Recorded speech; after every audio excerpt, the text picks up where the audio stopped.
আমাদের পরবর্তী আলোচনা হচ্ছে সিফাতুল উযুইল কামিল ইজমালান,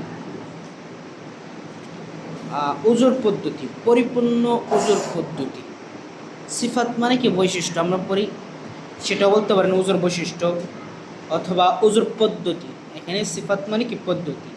সিফাতুল উযুইল কামিল, উযুর পরিপূর্ণ উযুর পদ্ধতি, ইজমালান তবে সংক্ষিপ্তভাবে আলোচনা করা হবে।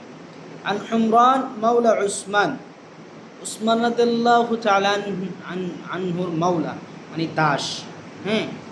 হুমরান রাদিয়াল্লাহু তাআলা আনহু থেকে বর্ণিত, তিনি বলেন আন্নাহু রাআ উসমান ইবনে আফফান দাআ বিইনাইন ফাআফরাগা আলা কাফাইহি সালাস,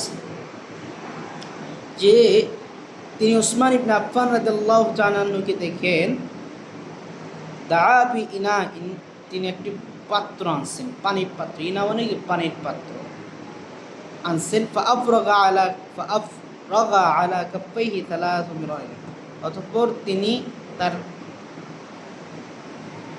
হাতের তালুকে তিনবার সেটাতে ঢোকালেন।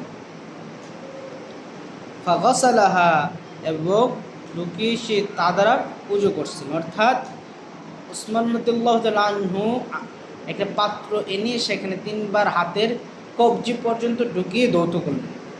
সুম্মা আদখালা ইয়ামিনাহ ফিল ইনা, অতঃপর তিনি তার ডান হাতকে কি করছেন? পাত্রের ভিতরে ঢুকাইছে। মাদা, এরপরে অর্থাৎ তিনি তার ডান হাতকে ঢুকিয়েছেন, পরে কি করছে? ফামত মাদা, যাতে কুলি করছে। ডান হাত তিনবার কাপ দেওয়ার পরে ডান হাত ঢুকিয়ে মুখে পানি নিয়ে কুলি করলেন আর কি। ওয়াস্তান শাকা, এবং নাক জ্বাললেন। ওয়াস্তান সারা মানে জোরে জ্বাললেন, হেসেজ করে জ্বাললেন, যত নাকি শেষ মাসে সেগুলো ফেলে দিলেন, কারণ নাকের হয়তো মানে শরীরের ভিতরে শয়তান থাকে, শয়তান বাস করে। সুম্মা গাসালা ওয়াজহাহু সালাসান, এরপরে কি তিনবার তার মুখমণ্ডল ধৌত করলেন, আমরা যেভাবে ওযু করি আর কি।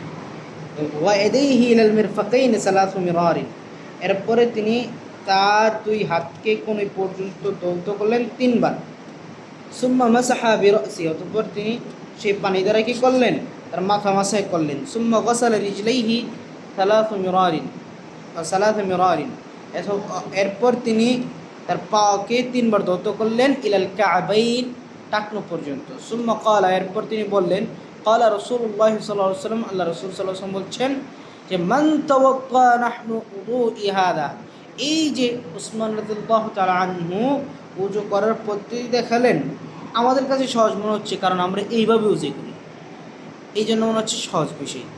তখন ওযু করার পরে তিনি বললেন যে মান তাওয়াক্কা নাহনু উযুই হাদা, যে ব্যক্তি আমার এই উযুর নেই উযু করবে, সুম্মা সাল্লা রাকাতাইন লা ইউহাদ্দিস ফিমা নাফসা, অতঃপর সে 2 রাকাত সালাত আদায় করবে, গফিরা লাহু মা তাকাদ্দাম মিন যামবি, তার পূর্ববর্তী সকল গুনাহ ক্ষমা করে দেওয়া হবে। সুবহানাল্লাহ, সুবহানাল্লাহ।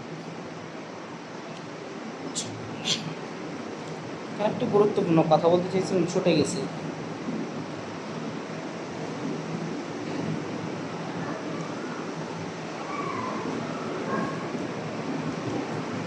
হ্যাঁ, আমাদের কাছে হয়তো এই হাদিস পড়তে সহজ লাগতেছে, কারণ আমাদের আমলের সাথে মিলে যাচ্ছে।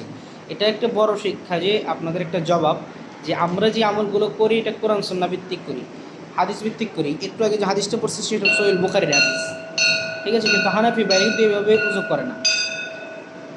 ওমিন হাদাল হাদিস ওয়া গায়রিহি মিম্মা সায়াতি তাফসীলা। আচ্ছা,